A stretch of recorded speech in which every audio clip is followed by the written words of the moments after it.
question éthique et la prévention de la santé, c'est le titre qui a été proposé. Je vais parler des grandes questions éthiques, et puis vous verrez pourquoi je parlerai moins de la prévention santé, ce sera peut-être oui, ça c'est quelque chose que nous faut. Soit lui. Il faut que j'utilise comme un micro.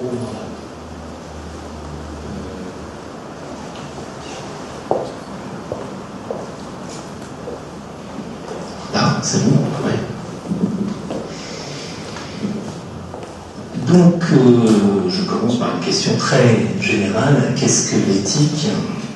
Bon, l'éthique, c'est une réflexion critique sur le comportement humain.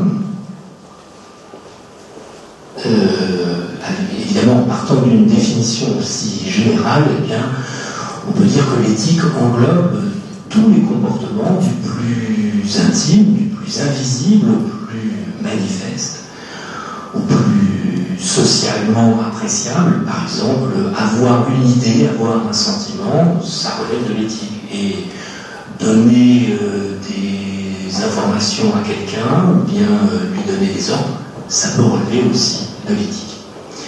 Donc, en ce sens général, tous les aspects de la vie humaine sont concernés par l'éthique. Mais je vais m'intéresser à un sens plus étroit, plus précis de l'éthique, parce qu'il existe des aspects de la vie humaine qui sont quand même l'objet d'une attention éthique plus importante que d'autres. Et alors, ce sont notamment les aspects de la vie dans lesquels un individu dit quelque chose, ou bien fait quelque chose, qu'il va regretter ensuite. En fait, je disais en commençant que l'éthique concerne l'examen de tous les aspects de la vie, mais s'il n'y avait pas cet aspect-là, c'est-à-dire s'il n'y avait pas l'aspect du regret, si nous ne regrettions pas parfois ce que nous avons fait ou ce que nous avons dit, il n'est pas certain que nous aurions développé, nous humains, ce domaine de réflexion qu'on appelle l'éthique. Donc, c'est à ces problèmes-là que je m'intéresserai davantage. Les cas où nous agissons d'une manière telle que nous les regrettons ensuite. Le regret, donc, est la marque la plus évidente, la marque caractéristique d'un manque d'anticipation éthique. Regretter quelque chose, c'est découvrir des conséquences que nous jugeons néfastes, mais alors qu'il est déjà trop tard. Alors, bon, ça c'est encore une définition, malgré tout, très générale. C'est très général parce qu'à l'intérieur de ce concept général de regret, on peut distinguer plusieurs formes du regret, des espèces, disons, du regret. Alors, il y a tout d'abord le regret qui est lié à une étourderie ou à un manque d'attention. Bon, par exemple, je marche sur les pieds de quelqu'un, je regrette immédiatement, je m'aperçois de mon étourderie, ou bien j'envoie un mail à une personne qui n'était pas le destinataire du mail et dont je parle néanmoins dans le mail. Donc je regrette très vite et souvent je m'excuse. Ça, c'est tout un ensemble, ça correspond à tout un ensemble de comportements courants, donc le regret d'inattention. Il y a ensuite le regret qui naît d'une action dont on ne découvre que plus tard les conséquences, donc qu'on ne regrette, c'est une action qu'on ne regrettait pas particulièrement au moment où on l'a réalisée, et qui va être regrettée en raison des conséquences qu'on va découvrir. Par exemple, je dis quelque chose à une personne, bon, moi je ne pense pas à mal, et puis 2 semaines, enfin dans les jours qui suivent, je vois son comportement changer, je m'interroge sur ce changement, et à ce moment-là, je me dis, mais c'est peut-être parce que j'ai dit ça. Et je regrette, à ce moment-là, cette chose que j'ai dite.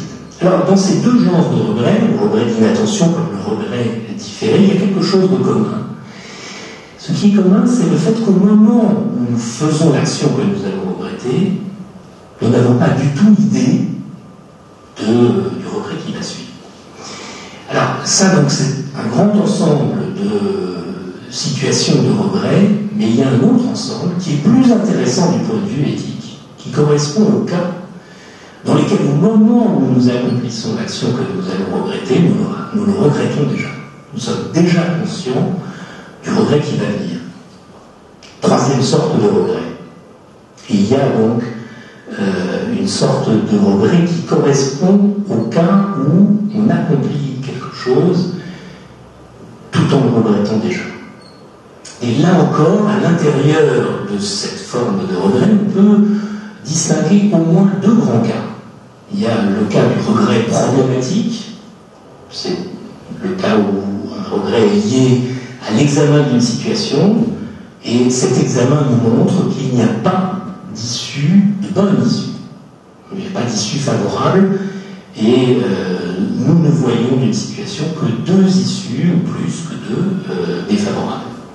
Et puis il y a le cas sur lequel je m'attacherai davantage, du regret instantané, c'est-à-dire du regret dans lequel je vois, au moment même où je faisais l'action, comme je le disais, que je fais quelque chose de potentiellement regrettable.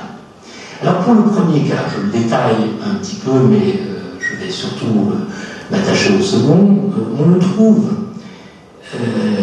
exposé, identifié, analysé par Kierkegaard dans son livre Ou bien, qui a été publié en 1843, et il exprime par cette formule: ramasse ton chapeau, tu le regretteras, ne le ramasse pas, tu le regretteras aussi, et il ajoute: et maintenant tu peux choisir.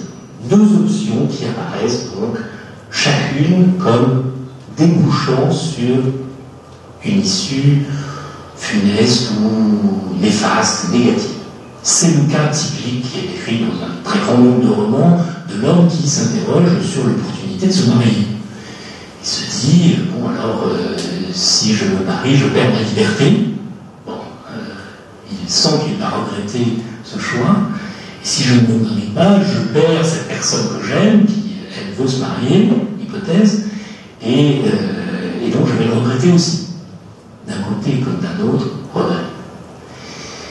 Bon, mais le regret sur lequel je vais m'attacher davantage, c'est le regret qui résulte d'un conflit d'impulsion. C'est-à-dire un conflit qui se présente entre une impulsion qu'on juge raisonnable et qui présente assez peu d'attrait sur le moment, et une impulsion qu'on juge déraisonnable, dont on voit qu'elle est déraisonnable, mais qui présente un puissant attrait. C'est le cas lorsque, par exemple, nous subissons un affront et que nous désirons nous venger. Alors, on voit que si nous vengeons immédiatement, eh bien, nous allons sans doute produire des conséquences que nous regretterons. Mais d'un autre côté, si nous optons pour la non-vengeance, pour le retrait de la vengeance, eh bien, nous renonçons à une impulsion puissante en nous. Alors, si on opte malgré tout pour la vengeance, on s'engage dans un acte qu'on regrette instantanément, c'est-à-dire que l'individu agit contre lui-même, comme s'il était mu par une force qui le subjuguait. Il est emporté par une puissance qui le dépasse. Il ne peut empêcher, en somme, un mouvement, un geste, une parole, alors même qu'il pressent ses conséquences néfastes. Et cette situation, elle est bien connue des philosophes. Elle a été beaucoup réfléchie, et depuis très longtemps. Et l'emblème de la situation en question, le cas paradigmatique qui est décrit pour la signifier, c'est le cas de Médée. Et vous avez ici une représentation de la croix, représentation de Médée dans sa furie. Médée furieuse, c'est le titre du tableau, c'est un détail. Et vous avez Médée qui tient dans ses mains ses enfants. Alors vous savez peut-être que, si vous connaissez le mythe de Médée, que ce sont ses enfants à elle et à Jason. Elle vient d'apprendre que Jason l'avait trahi, il est parti avec une autre femme, et elle se prépare à tuer ses enfants. Et elle prononce cette phrase qui va devenir le point central de la réflexion de tout un ensemble de philosophes. Elle prononce cette phrase: je vois le meilleur, l'approuve, et je fais le pire. Je vois le meilleur, je l'approuve, et je fais le pire. Ces situations-là, qui ont un côté paroxysmique, présentent un problème particulier pour l'éthique. Parce que ce sont, en quelque sorte, des objections à l'éthique. D'une certaine façon, l'éthique, en général, est assez optimiste. Elle pense, dès qu'on s'engage dans un raisonnement éthique, on pense implicitement ou pas, ou explicitement, on pense que l'éthique, la réflexion peut résoudre quelque chose. Mais des cas comme celui-là, comme celui de Bédé, et je montrerai que c'est pas seulement Bédé, il y a beaucoup de cas. On prend Bédé comme un point de repère, mais il y a beaucoup de cas qui ressemblent à cette situation-là. Et bien dans des cas comme ceux-là, ce qui apparaît, c'est qu'on a beau réfléchir à la situation, ça ne change rien.